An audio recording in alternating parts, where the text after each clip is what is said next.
Ramanaidu స్టూడియోలకు GHMC నోటీసులు జారీ చేసింది. ట్రేడ్ లైసెన్స్ ఫీజు తక్కువ చెల్లిస్తున్నారని నోటీసులో పేర్కొంది.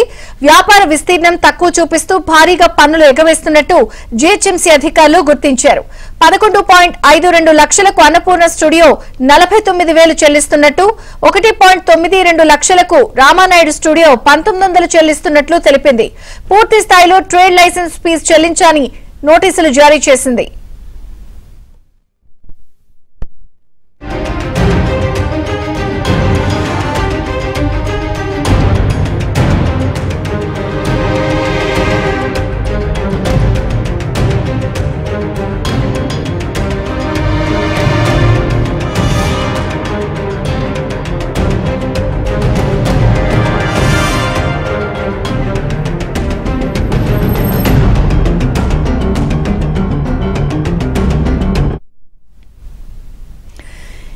ఇక రామానాయుడు స్టూడియో అలాగే అన్నపూర్ణ స్టూడియోకి నోటీసులు జారీ చేసిన నేపథ్యంలో నోటీసులకు సంబంధించి మరింత సమాచారం మా ప్రతినిధి నుమాన్ అందిస్తారు. నుమాన్, టాలీవుడ్ ప్రముఖులకు జీహెచ్ఎంసీ షాక్ ఇచ్చింది. నగర నడిబొడ్డున ఉన్న రామానాయుడు స్టూడియో, అన్నపూర్ణ స్టూడియో నిర్వాహకులకు ట్రేడ్ లైసెన్స్ అధికారులు నోటీసులు జారీ చేశారు. విస్తీర్ణాన్ని తక్కువ చూపిస్తూ పన్ను ఎగవేస్తున్నారంటూ బల్దియా అధికారులు వారికి నోటీసులు ఇచ్చినటువంటి పరిస్థితి.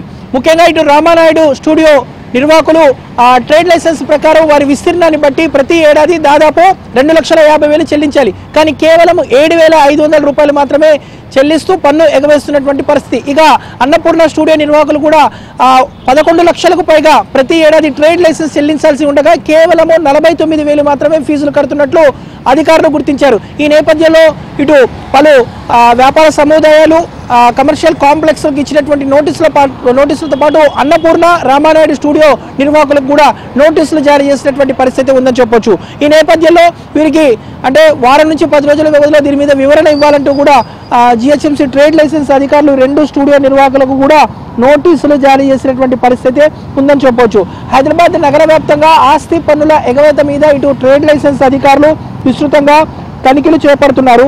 సో అందులో భాగంగానే వారు చేసినటువంటి ఆ తనిఖీల్లో భాగంగా ఏదైతే ప్రముఖ సంస్థలు, వ్యాపార సముదాయాలు చాలా కూడా ఇటు జూబ్లీ హిల్స్, బంజారా హిల్స్ లో పన్ను ఎగవేస్తున్నట్లు అధికారులు గుర్తించినటువంటి పరిస్థితి ఉందని చెప్పవచ్చు. రామానాయుడు స్టూడియో అదేవిధంగా ఏదైతే అన్నపూర్ణ స్టూడియో నిర్వాహకులకు నోటీసులు జారీ చేసినటువంటి పరిస్థితి ఉందని చెప్పొచ్చు. హైదరాబాద్ నగర వ్యాప్తంగా ఇటు ఆస్తి పన్నుల ఎగవేత మీద ఇటు ట్యాక్స్ అధికారులు విస్తృతంగా తనిఖీలు చేపడుతున్నారు. అందులో భాగంగానే జూబ్లీ హిల్స్, బంజారా హిల్స్ లో ప్రత్యేకంగా ఫోకస్ పెట్టి స్పెషల్ డ్రైవ్ చేపడుతున్నటువంటి నేపథ్యంలో వారికి కొన్ని ఫిర్యాదులు కూడా వస్తున్నాయి. సో ఇప్పటికే ఇటు అన్నపూర్ణ స్టూడియో అదేవిధంగా రామానాయుడు స్టూడియో నుంచి బల్దియా అధికారులకు ఫిర్యాదులు రావడంతో వాటికి సంబంధించినటువంటి డాక్యుమెంట్స్ అన్ని పరిశీలించిన తర్వాత సో అధికారులు వారికి నోటీసులు జారీ చేసినటువంటి పరిస్థితి ఉందని చెప్పొచ్చు. మొత్తానికైతే ఇటు రామానాయుడు స్టూడియో అదేవిధంగా అన్నపూర్ణ స్టూడియో నిర్వాహకులు ప్రతి ఏడాది కూడా ఇటు బల్దియా అధికారులకు అంటే ఉన్నటువంటి విస్తీర్ణం కంటే కూడా తక్కువ చూపించి ట్యాక్స్ని ఎగవేస్తున్నట్లు అధికారులు గుర్తించారు. అందులో భాగంగానే వారం 10 రోజుల్లో దీని మీద వివరణ ఇవ్వాలంటూ కూడా వారికి నోటీసులు జారీ చేసినటువంటి పరిస్థితి ఉందని చెప్పొచ్చు. వీడియో జర్నలిస్ట్ వంశీతో నుమాన్, ఏబీ ఆంధ్రజ్యోతి, హైదరాబాద్.